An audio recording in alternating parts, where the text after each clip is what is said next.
Hasta hace poco, el time skip era una fórmula mágica que casi todos los grandes animes utilizaban para renovar su historia y personajes. Naruto, One Piece, Dragon Ball, todos recurrieron a esta técnica narrativa, pero actualmente esta tendencia ha perdido fuerza y muchas series prefieren contar sus historias sin saltarse años enteros. En este vídeo exploraremos por qué el time skip, que una vez fue esencial para los grandes animes, hoy ya no se usa tanto, qué razones hay detrás de este camino y si realmente se echa de menos o es mejor dejarlo en el pasado.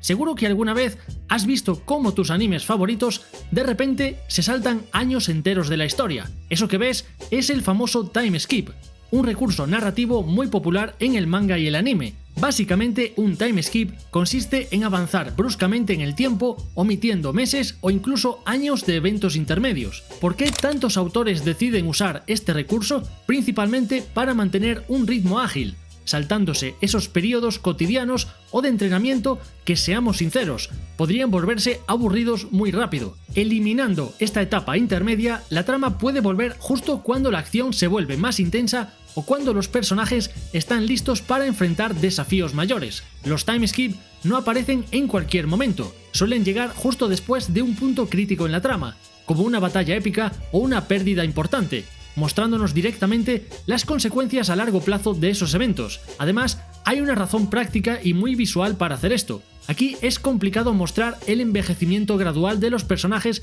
capítulo tras capítulo. Por eso, hacer un salto temporal significativo permite a los autores mostrarnos claramente cómo los protagonistas han madurado o cambiado físicamente, con nuevos diseños, ropa, peinados y por supuesto habilidades más avanzadas. El propio Masashi Kishimoto explicó por qué utilizó este recurso. Al final de la primera parte, Naruto y sus amigos eran demasiado débiles para enfrentarse a enemigos tan poderosos como los miembros de Akatsuki. Por eso introdujo un salto temporal de 2 años aproximadamente, dando tiempo a que los personajes entrenaran y pudieran reaparecer considerablemente más fuertes, algo imposible de lograr de forma realista sin ese intervalo fuera de la cámara.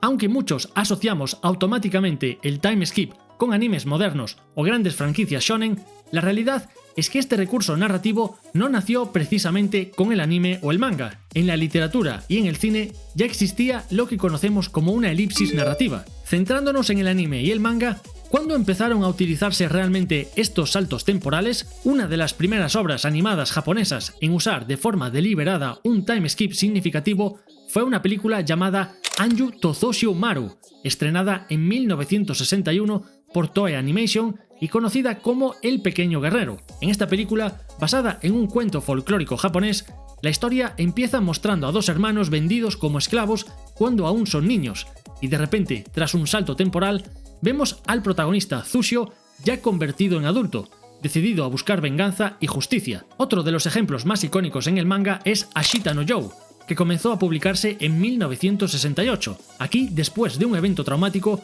la historia avanza considerablemente en el tiempo y nos muestra al protagonista más maduro y listo para regresar al boxeo con una perspectiva renovada. Otro ejemplo pionero, pero esta vez dentro del género shoujo, es La Princesa Caballero, creada por Osamu Tezuka en los años 50. Esta historia primero nos muestra la infancia de Saphir y luego realiza un salto temporal que nos lleva directamente a su adolescencia, etapa en la que se desarrolla el grueso de sus aventuras. Según avanzamos en el tiempo, seguimos acumulando obras que utilizan este recurso. Dragon Ball tuvo múltiples saltos temporales importantes que acompañaron los grandes cambios en la trama.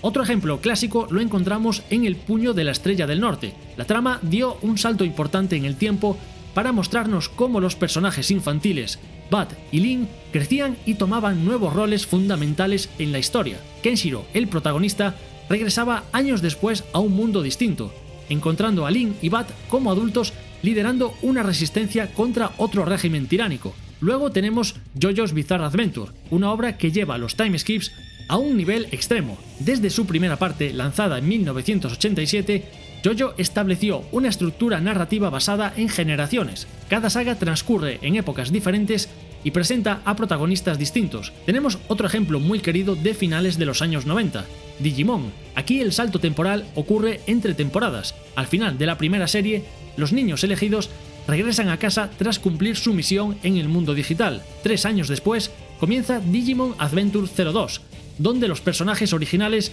han crecido y pasan a ser adolescentes que actúan como mentores para una nueva generación de niños elegidos más jóvenes.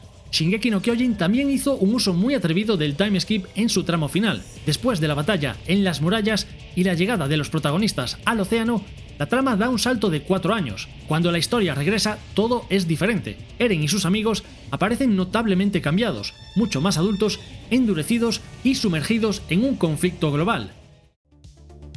Cuando pensamos en los saltos temporales o time skips, solemos imaginar inmediatamente grandes franquicias como las que os he comentado, y es verdad que muchas de las series shonen más populares han hecho casi una tradición de usar este recurso narrativo. ¿Significa esto que solo las series exitosas o extremadamente largas pueden beneficiarse de un salto temporal? Es cierto que los time skip han brillado especialmente en series largas, pero ojo, porque obras más pequeñas o incluso de géneros distintos también lo utilizan cuando la historia lo requiere. Por ejemplo, Cross Game, un anime sobre béisbol y drama escolar, utiliza un salto temporal de 4 años para mostrarnos cómo los protagonistas maduraron desde la infancia hasta la adolescencia. O Claymore, que ahora está en boca de todos y es una historia de fantasía oscura que pega un salto de 7 años justo después de un evento crucial, mostrando cómo han cambiado tanto sus protagonistas como el propio mundo narrativo. Teniendo tantos ejemplos en otras obras de este recurso, cabe preguntarnos si el time skip es lo que realmente hace exitosa a una obra. Más bien diría que el uso del time skip es una consecuencia natural del éxito y la longevidad de una serie. Muchas franquicias grandes tienen time skips porque son lo suficientemente extensas y populares como para necesitarlas, no al revés. Ahora llegamos a un punto importante. ¿Sigue siendo relevante el recurso del time skip hoy en día? Pues en mi opinión sí. Aunque su uso ha cambiado un poco en estos últimos años, continúa siendo una herramienta narrativa poderosa y vigente, capaz de aportar dinamismo, renovar personajes y mantener enganchado al público en las series actuales. Hoy en día tenemos obras exitosas como Kimetsu no Yaiba o Jujutsu Kaisen que prefieren desarrollar sus tramas de forma continua y sin grandes saltos en el tiempo. Una posible razón es que muchas series recientes tienden a ser más breves y concretas, terminando sus historias en menos capítulos. Ya no es tan habitual ver mangas con 700 capítulos, sino historias más compactas de unos 200 capítulos más o menos. Otra razón interesante es que el time skip quizás se volvió tan típico en algunos shonen clásicos que ahora algunos autores prefieren evitarlo justamente para no caer en un cliché predecible. Un caso llamativo es My Hero Academia. Desde que empezó en 2014 su anime, muchos fans esperaban que eventualmente hubiera un salto temporal que mostrara a Deku y sus compañeros mayores, ya graduados como héroes profesionales. Sin embargo, Horikoshi decidió no hacerlo. En cambio, optó por acelerar la trama, colocando a sus protagonistas todavía en el primer y segundo año, enfrentados ya a la gran guerra final. Este recurso del time skip no lo veríamos en My Hero Academia hasta los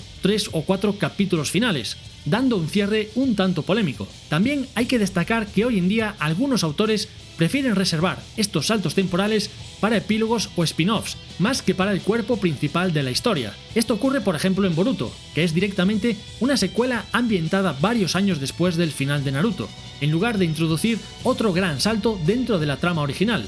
Personalmente creo que mientras existan obras de éxito y personajes que merezcan evolucionar, el time skip seguirá teniendo un lugar especial. Cuando se utiliza bien, puede ofrecer momentos increíbles, sorpresas emocionantes y giros inesperados que enriquecen profundamente cualquier anime o manga. Ahora es el momento de dejarme en los comentarios vuestra opinión acerca de este recurso del time skip, si os gustan las obras que lo utilizan o preferís que pase a mejor vida. Por mi parte nada más, un saludo y nos vemos pronto.